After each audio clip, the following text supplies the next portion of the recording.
Class speaker sizokuzwa ukuthi usho oqala ukuthi gentlemen excuse me bengicela ukuthatha le. Ucela kuthina kuqala umuzokuthatha. Bengicela ukuthi ngithathe le call. Bese uthi ayikhuleka razithathe. Yabo. Ukusho ukuthi usukuma nayo wehlisa ivolume uyokhuluma lapha. Ayisese meeting siyaphuma manje bekuphuthuma kakhulu yini. Hayi ifonele office bazomthatha udrive. Okay ngiyaba ngisho. Bafowethu angixolisa kakhulu. Bekuyifro. Okay fine. Ivesi ibhalile nje ukuthi wife. Besibonile ukuthi ifro le fonayo. Yabo. Kodwa ufuna ucela kuthina because lana singabanye abantu sifuna ukukhuphulana. Yabo sifuna ukukhuphulana. Ngiyenza ukuthi nawe uma njengoba ungenayo imali ufuna ukuhlala namarasane enyuka.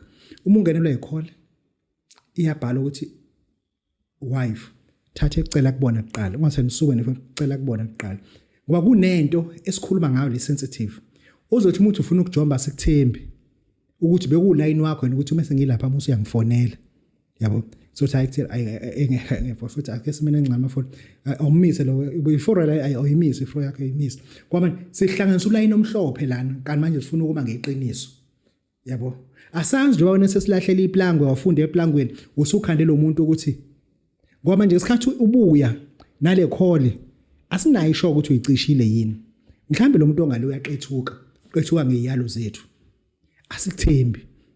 asikuthembi no asinda amafoni asimeni aqala siqede lento le ibhalile phela ukuthi ifro ibhalile ukuthi ifro the after salwas uma sibuye thina la nefoni wena usuyibeka la verse blank